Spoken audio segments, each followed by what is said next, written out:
Es un tema que es muy cortito, entonces vamos a usar yo creo que unos 20-25 minutos. Y al final vamos a hacer un repaso otra vez de imágenes de lo de este capítulo 1, que pues es básicamente lo que necesitan aprender a reconocer para el examen. Entonces vamos a comenzar.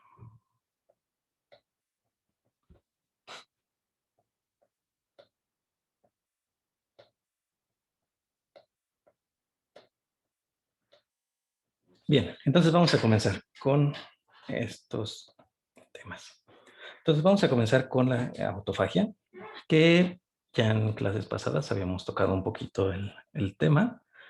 La autofagia es un proceso de como que de adaptación celular, en el cual la célula va a degradar sus propios componentes en lisosomas con el fin de reutilizarlos o con el fin de disminuir su número para con eso conservar energía y poder sobrevivir a dos cosas, a fenómenos, por ejemplo, de hipoxia, isquemia, eh, o cuando tiene demasiado daño en alguno de los componentes o en alguno de los organelos, por ejemplo, mitocondrias.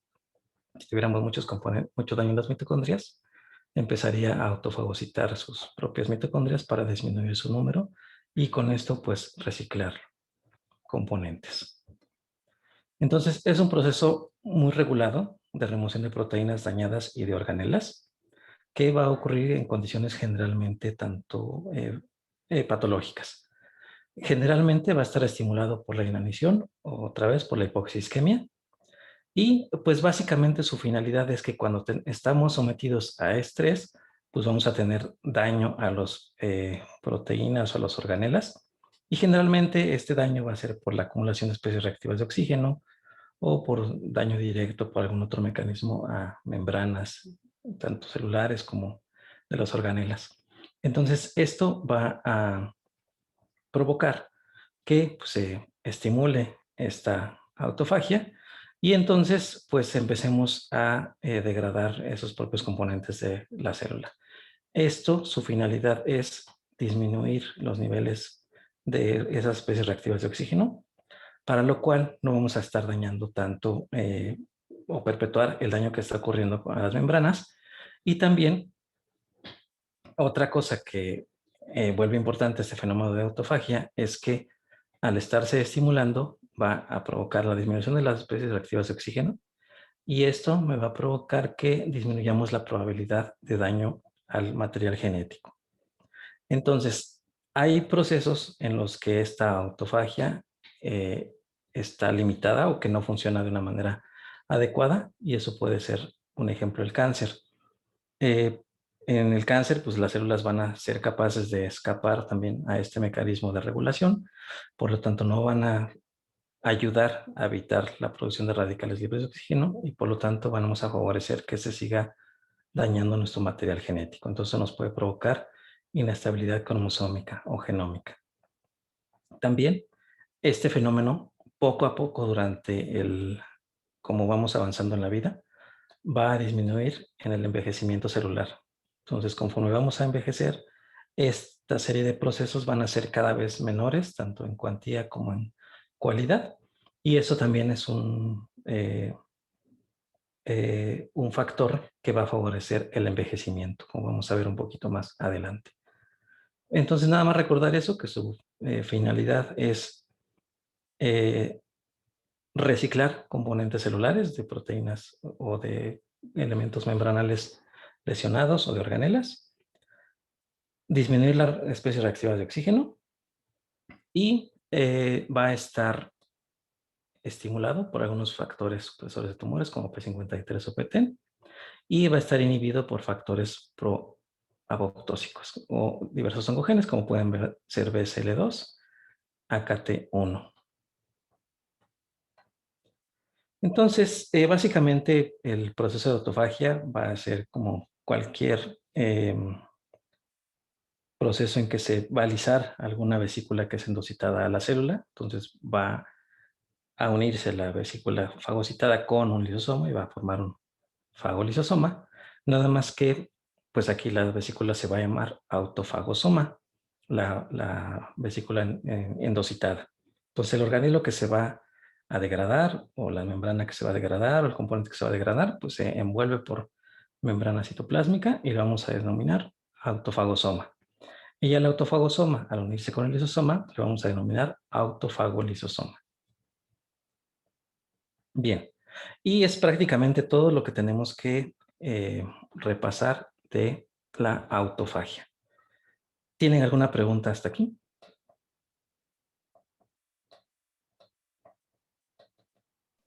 No, doctor, gracias. No, ¿verdad? Bien, pues nada más recordar diferenciar del canibalismo, que el canibalismo es cuando otra célula madura se come a otra célula.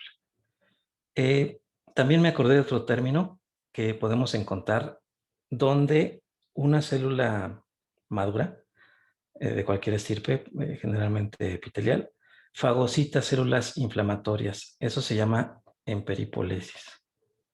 Se los voy a intentar apuntar aquí.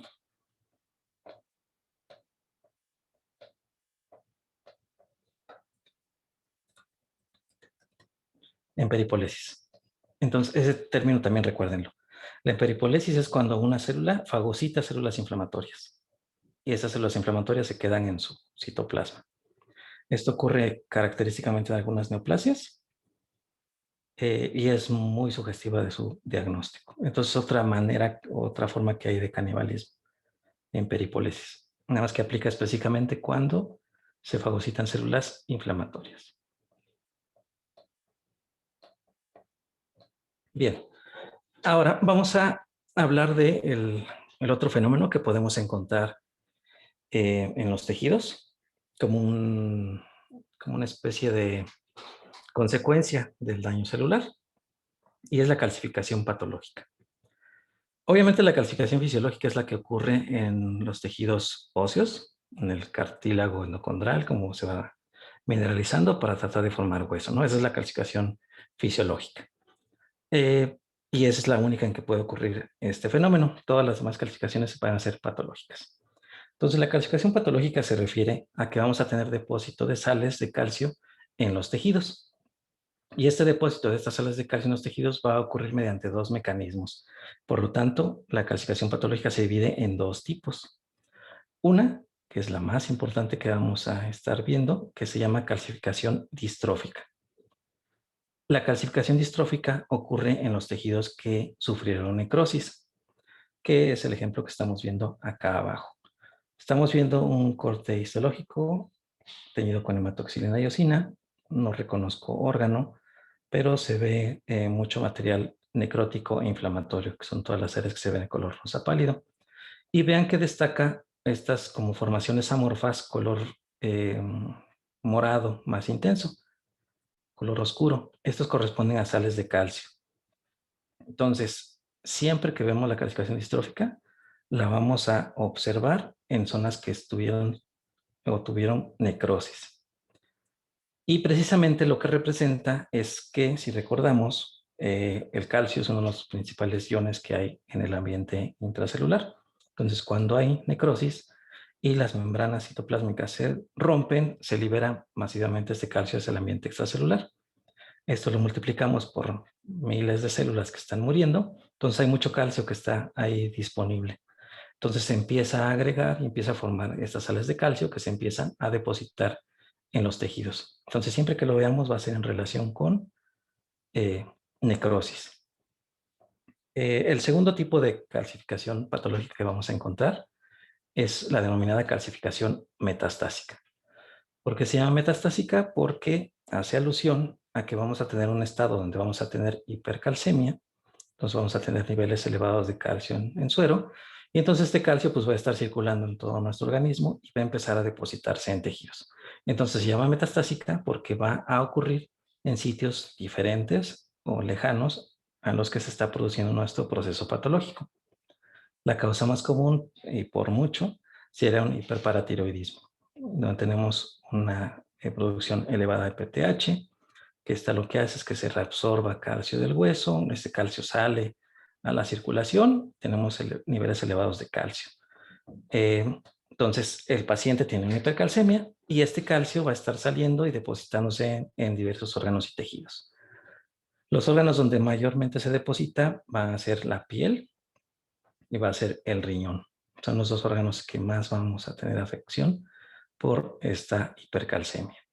También pacientes que tienen falla renal por cualquier otra causa, por ejemplo diabetes, que es súper común en nuestro medio, también no pueden filtrar adecuadamente el calcio, entonces este se reabsorbe y esto nos puede provocar también hipercalcemias y también puede tener el depósito de estas sales de calcio en diferentes tejidos.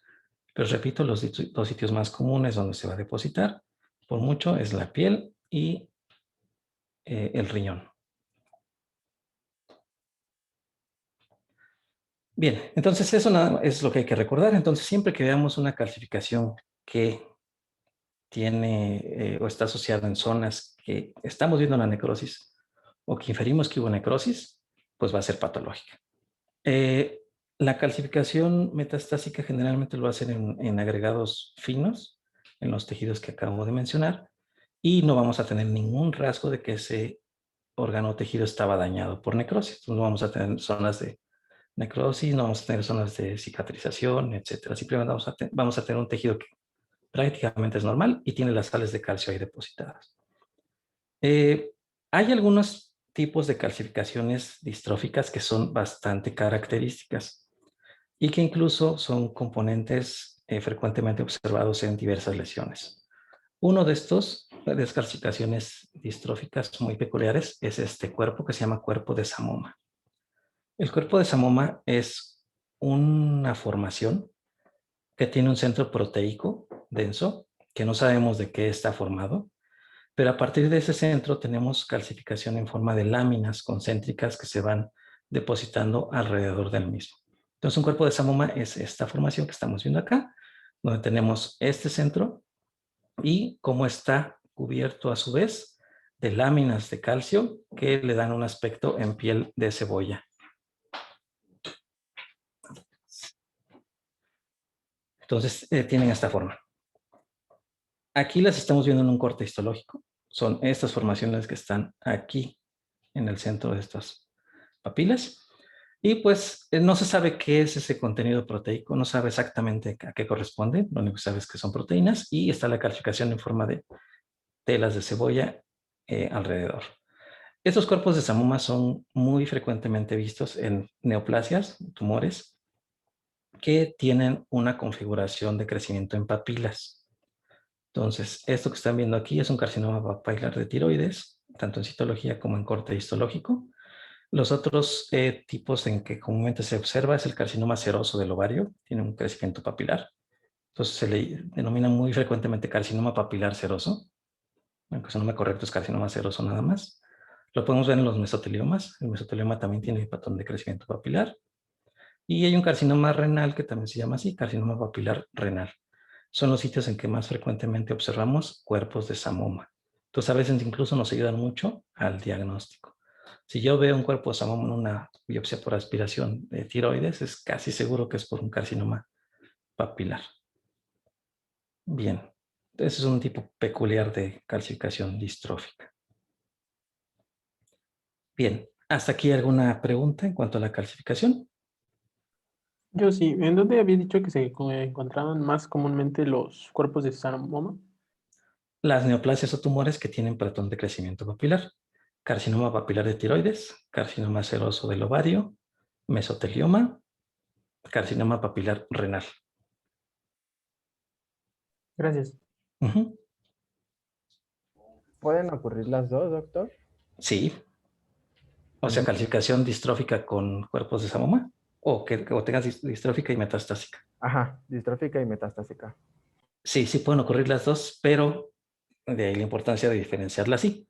Si estamos viendo las dos, es porque se debe a dos procesos fisiopatológicos diferentes.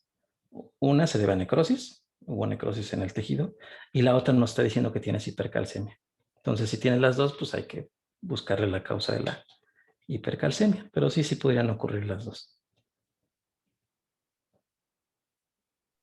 Yo Pero, tengo una duda. Dijo sí, que la emperipolesis era característica ¿de qué patología? No dije de cuál, nada más dije de algunas, pero es característica de una enfermedad que se llama enfermedad de Rosay-Dorfman. Gracias. Se los apunto.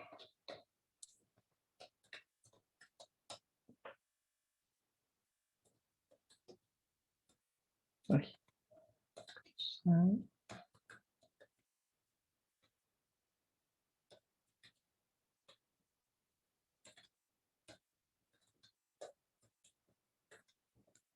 Es una variante de una hiperplasia linfoide, donde los senos de los ganglios linfáticos están repletos de histocitos de gran tamaño que tienen en peripolesis. Entonces tienen neutrófilos, plasmáticas o linfocitos en su interior. Es muy, muy, muy característica de esta enfermedad. Es casi patognomónica. Tú ves en peripolesis, tienes que pensar en esta enfermedad. Gracias. Y es benigna, pero llegan a crecer los ganglios a un tamaño muy impresionante, entonces se confunden frecuentemente con linfomas por clínica. Es la enfermedad que característicamente se ve. ¿Alguna otra pregunta?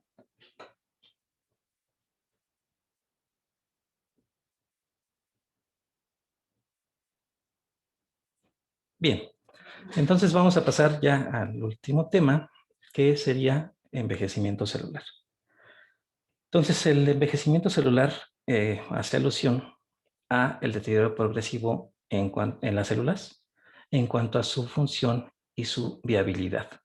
Y está causada por la acumulación de lesiones en sus diversas estructuras, incluido el material genético, a causa del paso del tiempo. Si bien ya mencionamos un poco que cuando hay daño celular, hay daño por radicales libres, hay daño a las membranas, etcétera, y estas tienen como que sus mecanismos para ir depurando esos organelas o membranas dañadas, no siempre se van a recuperar al 100%, entonces siempre va a tener cierto daño que va a quedar ahí acumulado. Y pues esto lo vamos siguiendo en el tiempo y pues se van a empezar a acumular estas alteraciones. Además de que van a empezar a acumularse otro tipo de fenómenos. Entonces todo eso nos va a favorecer el envejecimiento celular. Entonces va a llegar a un punto en que vamos a tener tan dañadas las membranas o tan dañados los organelos que prácticamente sean imposibles de reparar. Entonces, el envejecimiento, a diferencia de la enfermedad, va a provocarme lesiones en la célula, pero tiene ciertas diferencias con algún proceso patológico. El envejecimiento se considera un evento fisiológico. Es un evento que va a ser universal, nos va a pasar absolutamente a todos. Es intrínseco, aparentemente está regulado de alguna manera en nuestras células. Ahorita vamos a ver algunas teorías de por qué. Bueno, vamos a ver una teoría, la más común. Es progresivo, siempre va a ser acumulativo y va a ser progresivo. Es irreversible, no hay manera de revertir este fenómeno. Hay manera de enlentecerlo, o se cree que hay manera de enlentecerlo, pero no de revertirlo. Y pues va a suprimir las funciones de las células en algún momento de su vida. En cambio, la enfermedad pues va a ser selectiva, nada más va a afectar a ciertos individuos y dentro del individuo va a afectar nada más cierto grupo de células o ciertos órganos o ciertos tejidos. Puede ser por condiciones o alteraciones intrínsecas o extrínsecas. Es discontinuo, o sea, se puede cortar ese fenómeno que provoque el daño celular. A menudo es supresor o puede ser tratable, depende de la enfermedad. Entonces, la principal teoría del envejecimiento celular es la teoría de los telómeros o de la limitación en la replicación celular. Entonces, si recuerdan, dentro de los cromosomas, en las puntas de los mismos, tenemos una estructura que vamos a denominar telómeras, que son secuencias de material genético repetitivas, pero que tienen la peculiaridad de que cuando hay una división celular, se escinden una de sus partes. Entonces se empiezan a cortar conforme hay divisiones celulares. Entonces la teoría de los telómeros dice que la telomerasa, que es la enzima que se encarga de reparar estas zonas, por alguna razón, conforme van avanzando las divisiones celulares en una célula en particular, va a empezar a disminuir su actividad. Entonces esto va a provocar que progresivamente los telómeros se estén acortando. Entonces se cree que las células están de alguna manera o de esa manera reguladas para que solo se puedan dividir cierto número de veces. Cuando se dividen más allá de ese número crucial de veces, ya no vamos a tener la actividad de la telomerasa y entonces los telómeros se van a cortar y cuando hay una nueva división celular, pues ya no vamos a tener esa zona que se cinda, sino lo que se va a escindir ya es el material genético propiamente, codificante. Y ese material genético, al escindirse, pues va a ser un material genético no funcional o mutado, que pues va a provocar que la célula se destruya. Entonces, la teoría de las telómeras dice eso, que las células tienen un número limitado de replicaciones. Entonces, cuando llegan a ese número final, pues hasta ahí van a quedar y van a empezar a, pues ya no se van a poder replicar. Entonces van a fallecer. Entonces, hay síndromes en que esta actividad está acelerada. Este síndrome se llama síndrome de Werner y este síndrome se caracteriza porque no tenemos telomerasa. Entonces, conforme se empieza a dividir la célula durante el desarrollo, que de cualquier otra manera debería ser normal para un niño, por ejemplo, pues va a empezar a envejecer como si estuviera siendo un adulto. Entonces el chiste es que estos pacientes viven por ahí de los 20 años porque ya para esa edad, fenotípicamente ya parecen adultos mayores. Ya tienen todos los datos del envejecimiento que tendría una persona de la tercera edad. Entonces esa es la principal teoría del envejecimiento celular, la teoría de los telómeros. Y pues esto depende del tipo de células. Hay células que se dividen muchísimas veces y de manera constante, por ejemplo, las células de la piel o las células del tubo digestivo. Y pues son órganos que se pueden generar de una manera más fácil y que tienen un número de divisiones celulares muy amplio. Ahí estamos hablando de cientos. Tenemos otros, por ejemplo, como los fibroblastos, que se pueden dividir unas 50 veces. Pero tenemos células más quiescentes que prácticamente no se dividen tanto. Como ejemplos, podemos mencionar los osteoblastos, que se dividen un máximo de 20 veces. Y así también la célula cardíaca y la neurona se supone que tampoco se dividen prácticamente nada. Entonces, pues en ellas la cantidad de divisiones son muy, muy poquitas.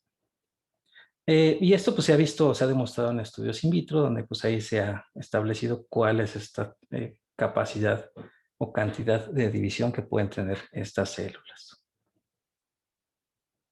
Bien, esa es una de las principales teorías del envejecimiento y es la parte que podríamos decir que es la parte intrínseca del envejecimiento. Otro componente que favorece mucho el envejecimiento celular es el estrés oxidativo. Y este, pues básicamente es tanto por factores intrínsecos como por factores extrínsecos, por lo que es acelerado. Pero prácticamente se va a deber a daño celular.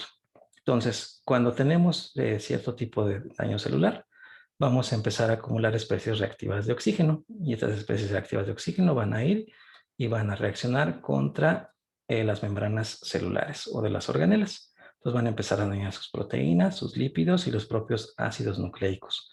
Y lo que van a provocar es que esas membranas o esas estructuras que son oxidadas por estas especies, pues van a ser un tanto disfuncionales. Y pues va a provocarme que las células tengan que dividir o tengan que hacer fenómenos como la autofagia o cualquier otra cosa para tratar de reparar esas organelas que se están dañando. Pero el chiste es que, como ya mencionamos, este daño es acumulativo, se va acumulando a lo largo de nuestra existencia. Entonces va a llegar un momento en que va a ser tal el daño que la célula prácticamente no se va a poder reparar, como es el ejemplo que nos ponen aquí en esta figurita, donde a final de cuentas, conforme pasa el tiempo, conforme se va envejeciendo, pues mi célula ya de ninguna manera va a tener la misma característica morfológica que la que tenía anteriormente. Ya no va a ser capaz de repararse ad íntegro y pues va a empezar a fallar paulatinamente, ¿no? Entonces, pues eso es lo que en teoría pues favorece el envejecimiento, ese acúmulo a través del tiempo de las especies reactivas de oxígeno. Entonces, pues en resumen, lo que me favorece el envejecimiento celular, pues es el acortamiento de los telómeros y el aumento del estrés oxidativo conforme vamos avanzando en el tiempo. Finalmente, lo que va a ocurrir, cualquiera que sea el mecanismo, es que vamos a tener daño a la mitocondria. La mitocondria va a disminuir su capacidad de síntesis de energía, va a disminuir su síntesis de ATP, y también como mecanismo adaptativo va a disminuir su número de mitocondrias. Eso a su vez, pues igual, disminuye la síntesis de ATP. Y también hay bastantes estudios observacionales que nos mencionan que si consumimos o tenemos de cierta manera una dieta rica en antioxidantes o favoreciéramos que la célula produzca sus propios antioxidantes endógenos, como son las enzimas que nos ayudan a degradar esas especies reactivas de oxígeno, podríamos detener el envejecimiento celular. Entonces, esto se ha demostrado pues dando dieta rica en antioxidantes y dentro de los factores que podrían ayudarnos a acelerar nuestra producción de antioxidantes endógenos, el mejor exponente es el ejercicio, que de alguna manera ayuda a aumentar esta cantidad de enzimas y pues son los mecanismos antioxidantes que pues pudieran favorecer que se retrase un poco el envejecimiento. Pero digo, finalmente, como mencionamos, el envejecimiento es un fenómeno que va a ser universal, que va a ser progresivo y que pues va a ser inevitable. Al final de cuentas, al final de la vida, pues todas nuestras células van a envejecer y en algún momento pues van a tener que morir. Bien, y pues eso es lo que tenemos que repasar básicamente de estos 3 pequeños temas que son la parte final de su capítulo. ¿Tienen alguna pregunta hasta aquí? ¿Alguna duda?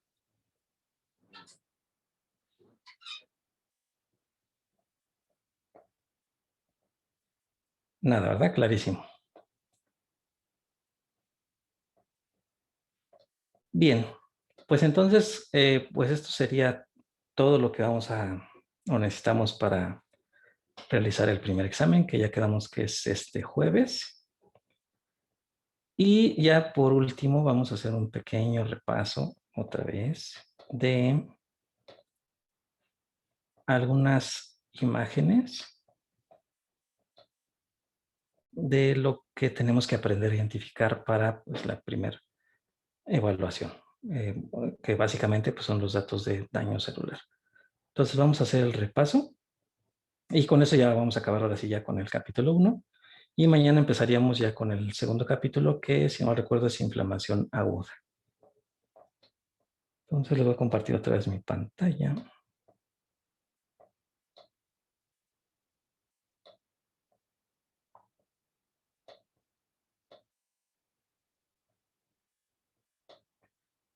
Bien, ¿alguien identifica qué tejido es?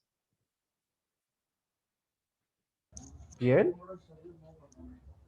Es piel, parece un tanto piel acral, pero sí, es piel. ¿Por qué reconocemos que es piel? Porque tiene aquí un estrato córneo bastante prominente y porque las células son poligonales y tienen unas membranas citoplásmicas muy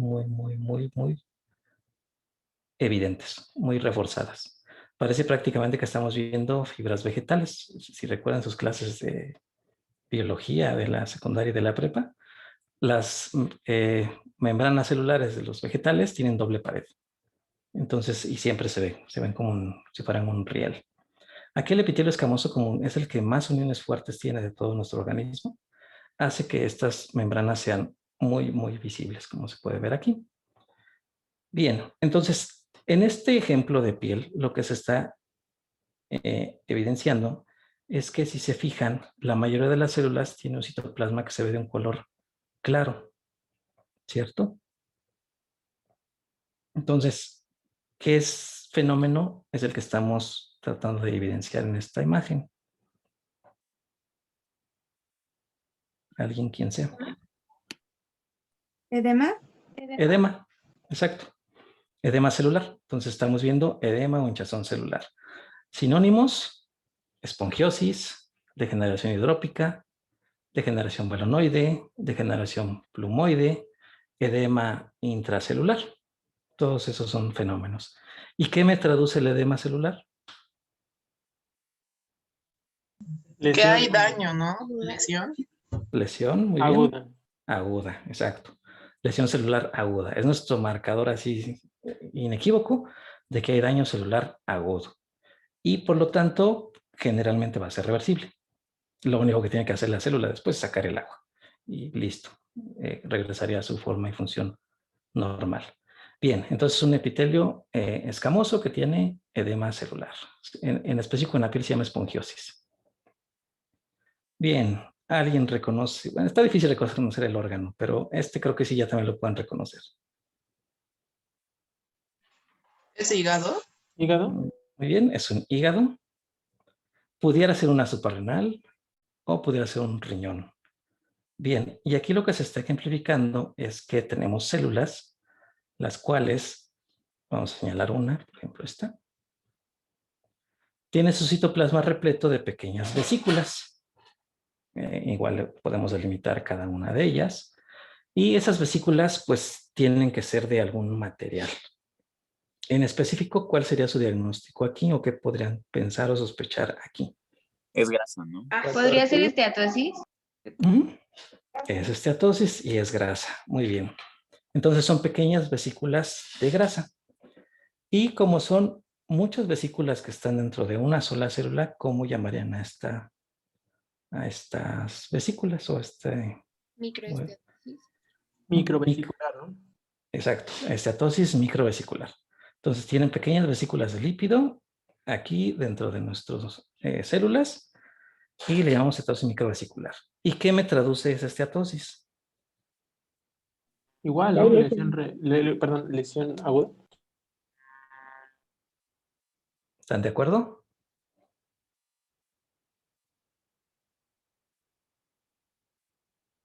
Sí, me puede traducir dos cosas. Me puede traducir lesión celular aguda o me puede traducir lesión celular crónica pero reversible. En específico en el hígado sí es agudo, es daño agudo, pero si lo viéramos en algún otro tejido, como es una inclusión, me va a traducir daño celular crónico. Nada más que en el hígado en específico, cuando es microvesicular, es daño celular agudo. ¿Alguien sabe cómo puedo yo demostrar que esto es grasa? Creo que eso no se los dije.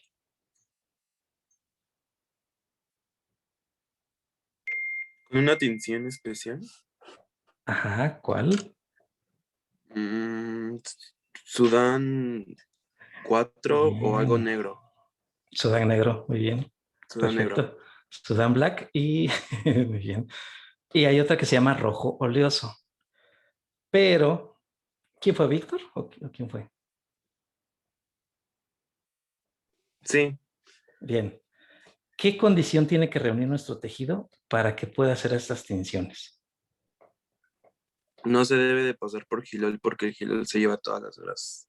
Exacto. No debe pasar por el proceso histológico, porque si pasa por el laboratorio de histología, como bien dijeron, se van todas las grasas. Entonces, cuando tengan ustedes una sospecha clínica súper importante de que lo que quieren demostrar es grasa en algún sitio, la muestra se debe congelar. O le deben, sí, congelar. Y así se debe hacer el corte, y el corte ahora sí lo tenemos con sudán o con rojo oleoso. Y pues ya podemos demostrar que efectivamente esto es grasa. Si ya tenemos nuestro tejido así como ya procesado por histología y pues ya tenemos un corte con H&E, pues ya barrimos con todos los lípidos. Entonces, la manera que podría yo tener para decir que esto es grasa es demostrar que no es otra cosa que algo demostrable. Por ejemplo, demostrar que no es glucógeno o que no son carbohidratos. Entonces, le puedo hacer un PAS con diastasa y son negativos los dos. Si es negativo para ambos, quiere decir que no son carbohidratos, que no es glucógeno. Entonces probablemente sea grasa. Sería como que la aproximación que podría hacer en un tejido fijado en parafina. Muy bien. Eso no se los dije nunca, pero es importante saberlo por eso. Bien, ¿alguien reconoce tejido? Células cardíacas. Es cardíaco, ¿no? Muy bien, miocardiocitos. Clásicos en forma de pantaloncito. El pantaloncito. Y aquí lo que estamos tratando de demostrar pues es la presencia de este pigmento color amarillo café que corresponde a Lipofuscina. Muy bien, lipofuscina. Y la lipofuscina es un acúmulo celular que me traduce Daño crónico. daño crónico. Perfecto. Entonces, lo que me traduce es que pues, va a tener daño crónico. Entonces, este es un corazón que tiene mucha lipofuscina. Entonces, dos cosas. O es el corazón de un viejito, que probablemente lo sea porque tiene mucho tejido adiposo aquí entremezclado. Entonces, como que ya también está medio atrófico. Entonces, probablemente sea de un viejito. Pero en algún paciente joven se podría ver esto con la anemia crónica. En la anemia crónica tenemos mucho daño oxidativo y se acumula mucho la lipofuscina. Entonces se llega a ver, acumular tanto que nuestro corazón se llega a ver café macroscópicamente. Y eso se llama cor anémico. Muy bien. Hígado. Hígado. Graso. Un hígado graso, ¿no? Un hígado lleno de lípidos que hasta se ve amarillo así macroscópicamente. Entonces tiene este color amarillo pollo. Recuerden que nuestro hígado de color normal es como el hígado de pollo en fresco, es como ese cafecito, es igualito el color. Infarto renal. Infartos renales, muy bien. El infarto es agudo. Hipoperfusión, ¿no? Puede ser por hipoperfusión, claro. Aquí lo que tenemos que decir es que el infarto es agudo o es crónico. Agudo. Es agudo. Lo que estamos viendo aquí son infartos de las pirámides renales que se ven o se dibujan bien de este color rojo. Muy bien. Este riñón aparte tiene otro dato patológico. ¿Qué le ven de raro al riñón? Es riñón adulto.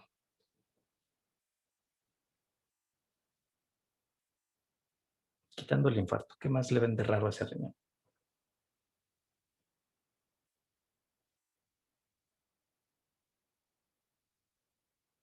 Nadie. ¿Cómo son sus riñones normalmente? La superficie. Está lobulado, ¿no? Lisos, ¿no? Exacto, este riñón está lobulado. Un riñón de adulto debe ser liso completamente, ¿no? El riñón lobulado se ve en los neonatos, nada más. Ya conforme empiezan a crecer, pues ya se le quitan esos lóbulos. Entonces, está lobulado, entonces es completamente patológico. La causa más común de que tengamos un riñón así con este carácter lobulado son episodios crónicos de pielonefritis crónica. Al tener la pielonefritis crónica, pues es una inflamación que hay en el intersticio renal, que a final de cuentas me va a producir una especie de cicatrización, y esa cicatrización va a retraer el parénquima, entonces va a jalar de la cápsula renal hacia el parénquima, hacia adentro. Entonces me va a dar este aspecto como lobulado. Eso lo vamos a entender mucho mejor cuando ya veamos reparación, ¿no? Inflamación crónica y reparación. Pero lo que pasa es eso, es como una cicatrización y eso me jala de la cápsula renal y entonces me da este aspecto lobulado. Entonces cuando ustedes vean un riñón así, apuesten que tiene pielonefritis crónica y apuesten que la primera causa va a ser arteriolonefroesclerosis, va a ser hipertensión. La segunda va a ser diabetes. Entonces seguro que este es un riñón de un paciente o hipertenso o diabético. Y pues se complicó aparte con sus infartos, ¿no? Bien, ¿qué será? Hígado. Está un poquito más difícil. Hígado, no es hígado. Pulmón. Vaso. Pulmón. Sí, pulmón. Quien dijo pulmón está correcto. Es un pulmón. Es un pulmón en fresco. Lo pueden identificar más o menos por esa superficie que es la pleura, que se ve de un color como gris, pálido. Si fuera hígado se debería de ver café. Y si fuera vaso, violeta. Y pues ya el parénquima en fresco pues se ve así todo rojizo y medio como sangrante, ¿no? Y en lo que destaca son todos estos puntitos blancos. Esto está difícil que sepan qué es, pero ¿alguien tiene idea qué son estos puntos blancos?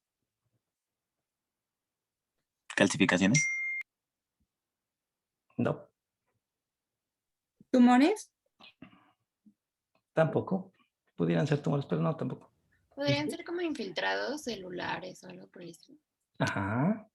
Se ve bueno, se ve blando, se ven como si no estuvieran indurados, ¿no? Se ven como, son infiltrados algodonosos.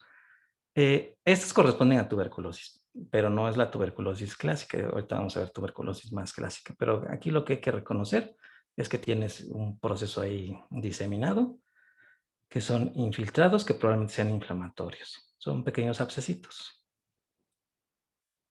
Esta que venía en el repaso de la clase pasada.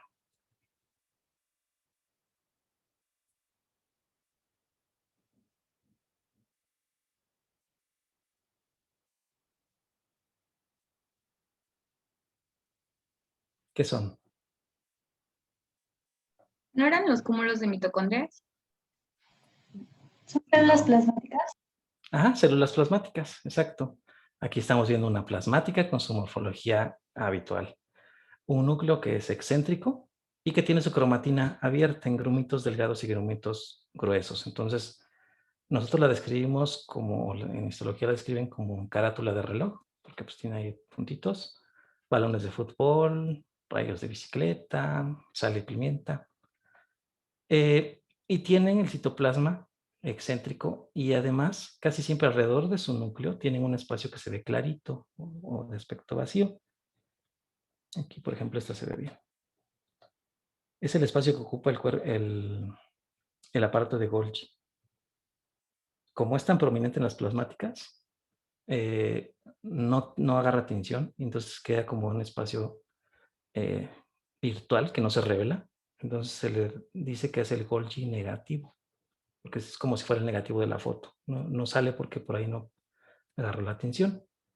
Entonces, estas células plasmáticas lo que tienen de anómalo es que tienen estas inclusiones citoplásmicas. Tienen todas estas que se ven como bolitas, como de aspecto como, escribía como en pompa de jabón, o burbujas, corresponden a inmunoglobulinas, a cúmulos de inmunoglobulinas que no pueden exportarlas. Estos se llaman cuerpos de Russell, cuando están en el citoplasma como aquí, y cuando están en el núcleo se llaman cuerpos de Dutcher. No veo aquí ningún cuerpo de Dutcher. Son puros de Russell. Bien, esto es característico de las neoplasias de células plasmáticas, como el mieloma múltiple. Y es un ejemplo de un acúmulo intracelular no reversible, que es la inmunoglobulina. Cuerpos de Russell y cuerpos de Dutcher. Perdón, ¿cuál había dicho que era la diferencia de cuerpos de Russell y cuerpos de Russell? Cuerpo de Russell es citoplasma.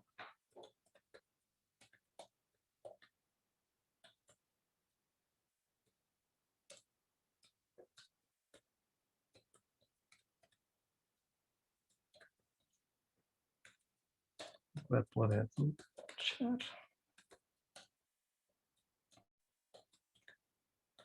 Núcleos. Cuerpo de Russell, citoplasma, cuerpo de Dutcher, núcleos. Los dos son acúmulos de inmunoglobulinas. Entonces, por lo tanto, al ser un acúmulo intracelular, es un signo de daño celular crónico. Ya apuntado, ¿verdad? Sí, Ya. gracias.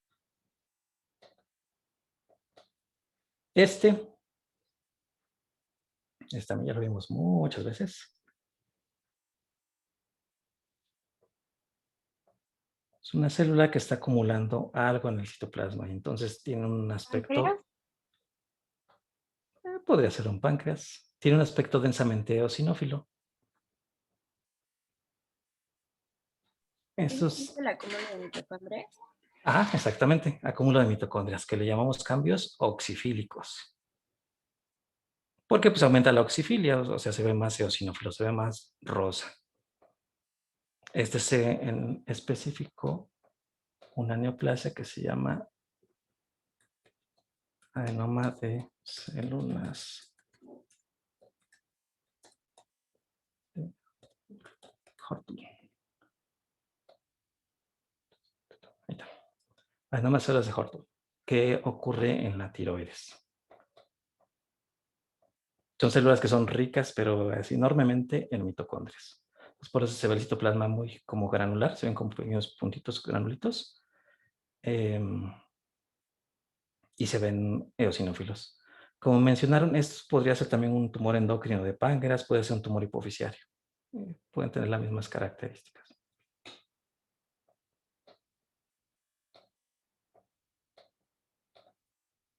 Bien, este que también les puse la vez pasada, ¿alguien reconoce qué es? ¿O qué estructura es la que se trata de ejemplificar? ¿Es tejido nervioso? No.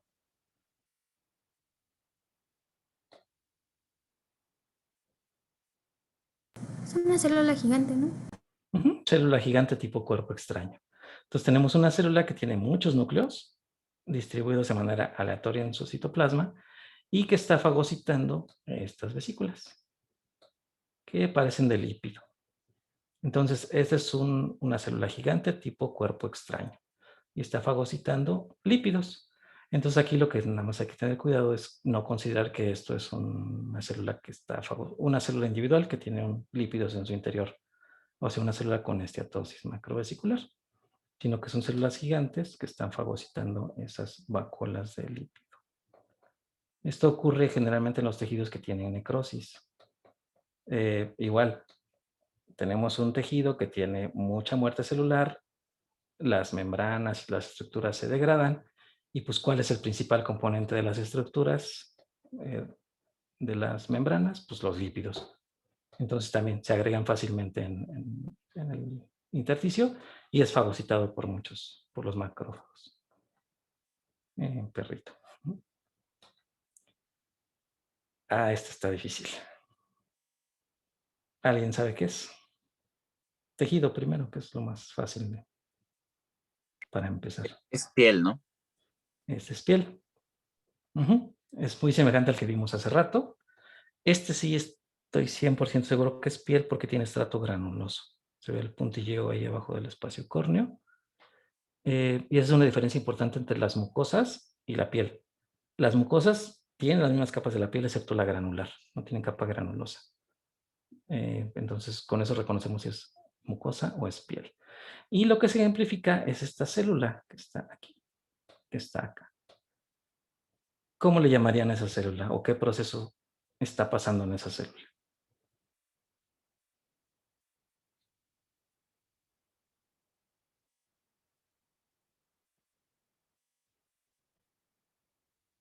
¿Podrá ser calcificación?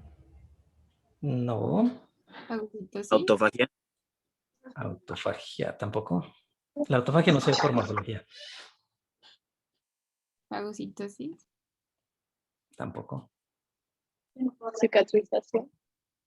No. ¿Ven el núcleo bien hecho? Bien integrado. No. No sé como los de acá, ¿no? No tiene el núcleo integrado, o sea, intacto, pues.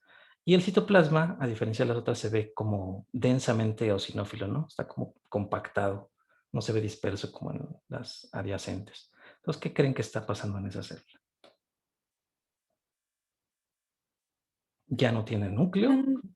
Se desgranuló. ¿Cómo? Apoptosis, ¿no? Casi. Le faltan los cuerpos apoptósicos. Está en necrosis. Es una célula que está muerta. Está necrosada. Entonces, en este caso en particular en la piel se llama disqueratinocito. Pero es una célula que está muerta. Entonces es un ejemplo de necrosis celular.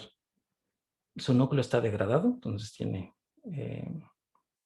cariólisis y el citoplasma está compacto y el tamaño de la célula también es menor. Entonces una célula que está en muerte celular. Está en necrosis. Ahora sí, esto.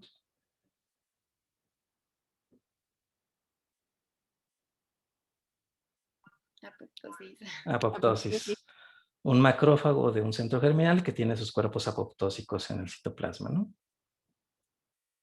Es el ejemplo que decíamos que claro de la apoptosis. Pues ya lo vimos otra vez, nada más díganme diagnóstico. Necrosis. No, Esteatosis. Microvesicular. esteatosis microvesicular, muy bien.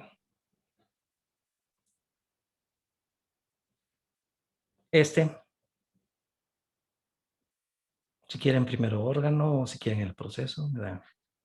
Son los infiltrados celulares que mencionó del pulmón también. Porque no se ven duros, ¿no? Ah, no se ven duros, pero no es pulmón. Licuefacción y cerebro. No es cerebro, Hígado. tampoco es hígado. No, imagínense qué hígados tan feos. ¿No? Está bajito el hígado.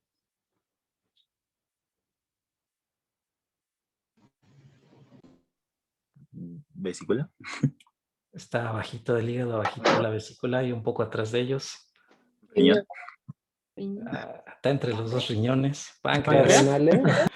Páncreas. Aunque no me lo crean, este es el páncreas. Este tejido que se ve como café rosita es el páncreas y está rodeado de tejido adiposo. Dentro de ese tejido adiposo y dentro del propio páncreas, lo que están viendo son estas bolitas color amarillo, que como ya dijeron, son como infiltrados. ¿A qué creen que corresponda? ¿La grasa? Grasa, muy bien. ¿Y esa grasa qué le pasó?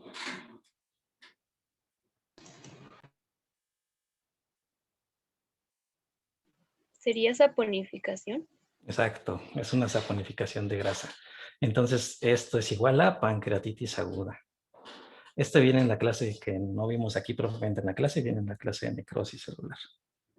Es un ejemplo claro de esteatonecrosis. La esteatonecrosis ocurre aquí en el páncreas porque, recordemos la fisiopatología de la pancreatitis aguda. Lo que pasa en la pancreatitis aguda es que tenemos obstrucción de la vía pancreática, del conducto pancreático en cualquier nivel.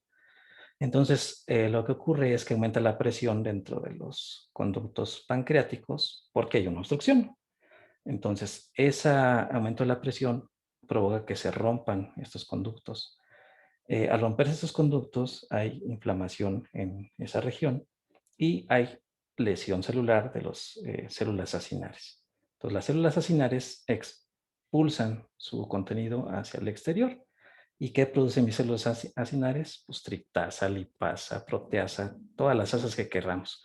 Entonces empiezan a autodigerir todo lo que está ahí alrededor, en especial la grasa.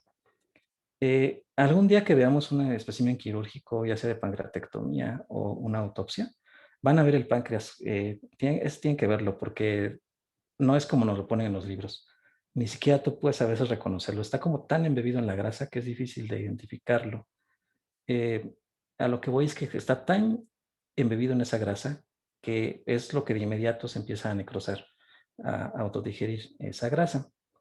Entonces, al tener la necrosis, esa grasa, y conjugarse con la expulsión otra vez del calcio que se empieza a agregar, ocurre un fenómeno que se llama saponificación. Esa grasa empieza a ser jabones y se ven de este aspecto como amarillo, como si fueran puntitos amarillos. Y esto mismo se ve incluso en las tomografías, en los estudios de imagen. Si recuerdan, bueno, creo que están todavía jóvenes, para eso todavía no pasan a ver gastro, ¿verdad? Ni de pancreatitis. Bueno, van a ver después, cuando lleguen a ese tema, que dentro de la clasificación de la pancreatitis hay una clasificación de la gravedad que se hace por tomografía. Entonces tienes varias etapas. La primera es una etapa hemorrágica, donde en la tomografía se ve como densidad líquida el páncreas. Después pasan a una etapa más severa, o la final de todas, se llama Baltasar 4, que tienes calcificación en la zona del páncreas. Entonces se ven las radio opacidades en el estudio tomográfico. Es por esto, por el depósito de calcio en esta región. Entonces aquí ocurre calcificación metastásica, metastásica, distrófica en esta región. Y puede ser tan importante, tan intensa, que la vean en la tomografía. Y pues es el máximo grado de la pancreatitis, la 4. Bien. ¿Alguien me dice qué órgano es o el diagnóstico?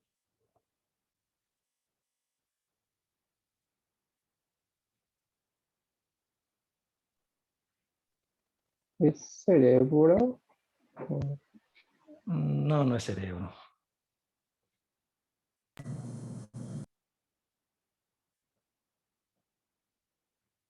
Les ayudo un poco. Son 1, 2, son 3 organitos diferentes, pero están pegados. Bueno, no, más bien son 3 del mismo órgano que está pegado.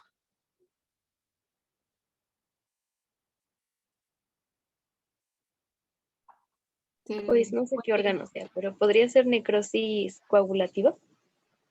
Es necrosis, pero no es Cerebro, coagulativa. porque y- Pulmón. ¿Cuál, Emilet? ah, el cerebro, el bulbo raquídeo. No. Son ganglios. Un ganglio. 2 ganglios. 3 ganglios. Y efectivamente tiene un tipo de necrosis. Nada más que es un tipo de necrosis muy peculiar. El tejido necrótico es lo que ven blanco. Se ve como blando, amorfo. Pero tiene 2 características. Tiene una forma que es como caprichosa, que decimos cartográfico, porque se remeda como si fueran los continentes en un planisferio o en un globo terráqueo. Y lo que está alrededor pues sería el agua, ¿no? Entonces por eso se denomina cartográfica, es decir, que tiene como que bordes caprichosos. Entonces, 1, es una necrosis cartográfica. Y 2, tiene un aspecto que no nos recuerda a algo en particular.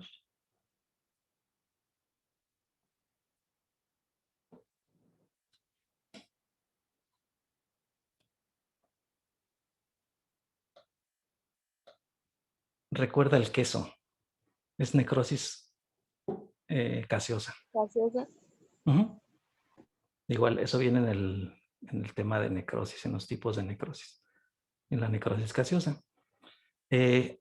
Esto a alguien se le ocurrió que se semejaba al requesón, al queso. De ahí viene casium. Entonces de ahí tomó su nombre, necrosis gaseosa. Entonces es tuberculosis. Pues este sí lo tienen que reconocer. Corazón. Corazón, miocardio, muy bien. Es un corazón. ¿Y qué le ven de raro a este pobre corazón? Que está hipertrofiado. Bien, tiene Hipertrofia. hipertrofia concéntrica al ventrículo izquierdo, muy bien. ¿Qué más? Es el menor de sus males.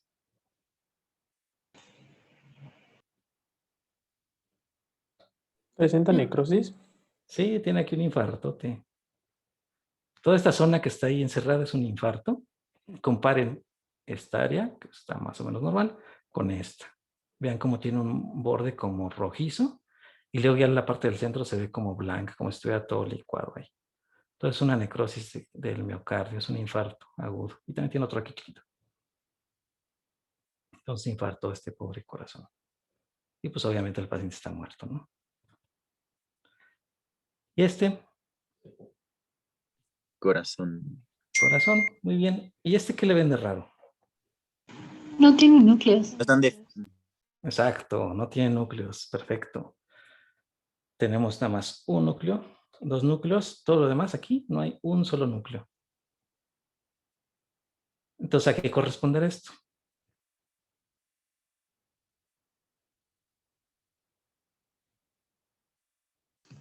Justo un infarto, no sé. Un infarto, exactamente. Entonces, este es el mejor ejemplo que pueden obtener de una necrosis coagulativa. Estamos viendo que nada más están preservados como que los esqueletos de la célula. Puede identificar perfectamente que son miocardiocitos.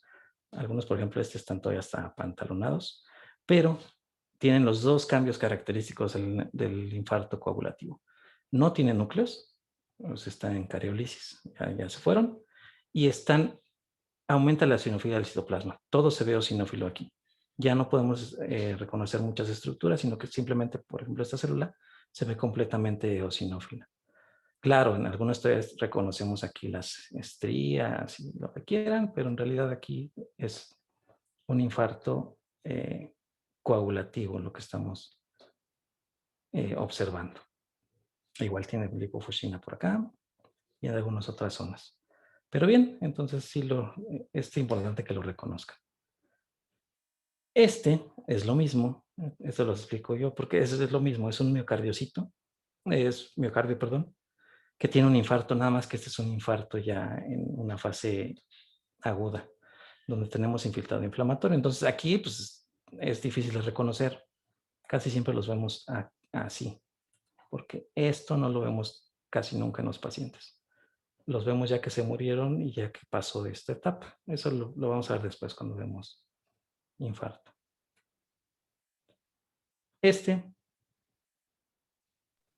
Riñón lobulado. Un riñón lobulado, muy bien, otra vez. Perfecto. ¿Y qué más tiene? Infarto. Infartos, ¿no? Infartos piramidales, igual que el otro. Entonces probablemente sean por hipertensión. Y este, También es riñón, ¿no? bien, también es un riñón. ¿Qué le ven de raro aparte a este pobre riñón? Parece queso. Bien, parece que eso. Tuberculosis renal. Otra vez, necrosis gaseosa. Y sí parece requesón. Acostúmbrense a eso, pero casi siempre parece requesón. Este, bueno, es un pobre pene, pero ¿qué tiene? Igual necrosis. ¿No? Parece. Necrosis. Necrosis, ¿y cómo le llamaríamos a esta? Necrosis gangrenosa. Perfecto, es una gangrena. Aquí diferencias, gangrena seca o gangrena húmeda es la cantidad de bacterias. La gangrena húmeda es la que es purulenta. Entonces van a haber un montón de pus por ahí. Y la gangrena seca no. La gangrena seca no van a ver pus macroscópicamente. Y microscópicamente vamos a tener los mismos cambios de la necrosis isquémica. Entonces se ve hiperosinofilia, ausencia de núcleos, pero todas estas cosas que ven en negro son colonias bacterianas. Entonces está pero infestado eso de bacterias. Esta es una gangrena seca, así característica del pobre pene. Ese sí es cerebro. Bien, este sí es un cerebro, perfecto. Entonces es necrosis licuefactiva. Perfecto, un infarto cerebral con necrosis licuefactiva. Entonces, el infarto es todo esto. Obviamente, donde se ve más la necrosis licuefactiva es esta área. La necrosis también en muchos órganos tejidos la van a ver con este color como amarillito, que igual es por la gran liberación que hay de ácidos grasos y componentes de la membrana, que recuerden que son lípidos. Entonces, macroscópicamente se tiende a ver amarilla por eso, por la cantidad de lípidos que hay ahí. Noten también cómo al haber la necrosis hay efecto de masa, entonces también hay edema alrededor. Entonces todo esto agarra y me empuja a mi línea media hacia el lado contralateral. Entonces aquí se ve comprimido el ventrículo lateral y el tercer ventrículo. Y aquí también hay otra cosa bonita. Me borro esto. Déjenme esto más poco. Esta sería mi línea media, ¿no? Y pues ya vimos que está súper desviado al lado izquierdo. Todas mis componentes de la línea media, ¿no? Pero vean acá. Este y este son los giros frontales inferiores, el tercer giro frontal inferior de cada lado. Pero vean, el del lado derecho es este. Y este es el del lado izquierdo, este. Vean cómo el del lado izquierdo se está metiendo así. Como que por abajo de donde estaría la falz del cerebro. La falz del cerebro estaría aquí. Ese sería mi falz del cerebro. Entonces vean cómo ese giro frontal se está metiendo como que por abajo de la falz del cerebro. Eso se llama hernia subfalciana. Y es también una de las causas comunes de muerte cuando hay edema cerebral.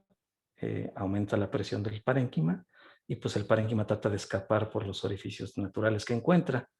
Uno de ellos ocurre aquí, en el espacio subfalciano. Uno de los giros cerebrales frontales se va por ahí abajo. Entonces aquí también tiene una hernia subfalciana. Eso podría también explicar en parte la muerte. Bien, entonces en este con que digan infarto cerebral está bien. Y este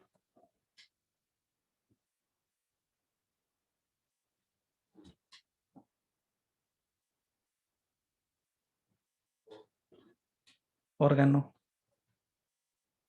¿Es vesícula? no, está muy arriba. Este órgano está muy abajo, mucho más abajo de la vesícula. ¿Testículos? Testículo, muy bien, es un testículo. Son testículos de un niño. ¿Esa es la que había dicho que era necrosis hemorrágica? Exactamente, es una necrosis hemorrágica. Entonces, aquí lo que ocurre es que se corta el drenaje venoso de un órgano que tiene irrigación terminal, como puede ser el testículo, porque pues, está ahí suelto. Entonces, cuando se tuerce el pedículo, lo que ocurre es que se va a congestionar, no tiene vía de salida esa sangre. Entonces, al no tener vía de salida esa sangre, se va a acumular y va a aumentar mi presión en todo el parénquima de las cavidades. Entonces, esa presión nada más de que se esté acumulando la sangre sin poder salir, es suficiente para evitar que también la sangre arterial pueda entrar o pueda difundir por los tejidos. Es mayor a la presión arterial. Entonces, ocurre isquemia coagulativa en mi pobre testículo. No hay perfusión de ese testículo. Y aparte, como quedó ahí atrapada esa sangre venosa, pues se va a ver de un color rojizo, ¿no? Incluso puede tener hemorragia, entonces es un característico infarto hemorrágico. Entonces, cualquier infarto que vean así de en color rojo, rojo, rojo, rojo, como este, es infarto hemorrágico y es lo que hay que decir. Ya por inferencia, ustedes van a decir que esto era es una variante de un infarto coagulativo. Y creo que ya estas es de las últimas. Gaseosa. Gaseosa, muy bien. Aquí ya se ve, aquí sí se parece a requesón. Ahí se ve el calcio y es un pulmón. Este es un hígado, un ganglio del hilio pulmonar y pues tiene la necrosis gaseosa. Y pues así se ve un granuloma tuberculoso. Es una formación nodular que tiene estas capas. Tiene una capa externa, que es una capa de fibrosis. Después viene una capa de células inflamatorias. Después viene una capa de células de macrófagos, que a veces tiene células gigantes multinucleadas, en este caso no tiene. Y en el centro tiene la necrosis gaseosa. Esto lo vamos a ver bien cuando veamos inflamación crónica, entonces no se angustien. Son todas las capas que tiene un granuloma. Bien. ¿Tienen alguna duda o pregunta? Yo todavía no me queda clara la diferencia entre cariolisis y cariorexis. Cariólisis es que mi núcleo o la membrana nuclear se desintegra. Entonces, morfológicamente se va a ver como un núcleo que tiene la membrana o que tiene los márgenes como borrosos. O es un núcleo que ya no existe. Es decir, que tú vas a ver una célula sin núcleo. Eso es cariólisis, es la disolución del núcleo. Cariorexis es el proceso que ocurre en medio. Cuando se degrana primero tu membrana nuclear, se va a empezar a disgregar el núcleo, pero lo va a hacer en pequeños cuerpos que se van a separar. Ese fenómeno de que los núcleos se separen es lo que se llama cariorexis. Que tengas es como si tuvieras el núcleo, pero como fragmentado o estrellado, todavía visible. Y ya cuando desaparece completamente le puedes decir otra vez cariólisis. Esa es la diferencia. Cariorexis es cuando ves el núcleo en pedacitos y cariólisis es cuando ya no ves el núcleo o cuando ves que la membrana está como disgregada.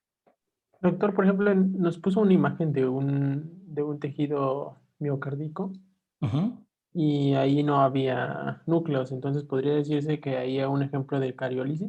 Exactamente. Ah, ok. Y en cambio la cariorexis la van a ver como los pedazos del núcleo. Déjenme buscar una imagen en el Google.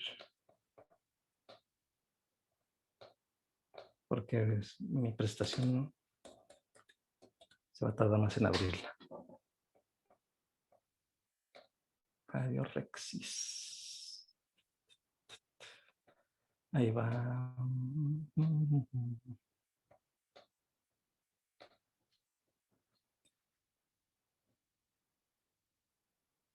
Vean. Ese es cariorexis. Vemos el núcleo, pero está fragmentado. Acá. Núcleo, pero fragmentado. En un aspirado de médula, núcleo, pero fragmentado. Y así. Esa es la cariorexis. Y la cariólisis, les digo que es como que ya no existe ese núcleo. Aunque en teoría, la cariólisis propiamente hace alusión a la disolución del núcleo. La disolución del núcleo empieza con la degradación de su membrana. Entonces, de que ya no se ve su membrana como que bien definida, ya pueden decir que está en cariólisis. Nada más que morfológicamente se va a ver casi siempre hasta acá, cuando ya no tiene el núcleo como tal. Entonces, apréndanselo así. Ah, miren, aquí viene mejor. Cariolexis, cariólisis. Eso viene igual en la plática de necrosis. Ahí es donde viene explicado eso. Bien. Gracias. ¿Alguna otra pregunta?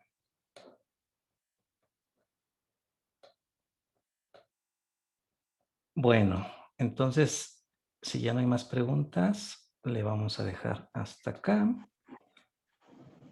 Y nos vemos el día de mañana para empezar inflamación aguda. Ok, doctor, gracias. Muy bien. Gracias, doctor. Gracias. Gracias, doctor. Gracias, doctor. Bye. Gracias.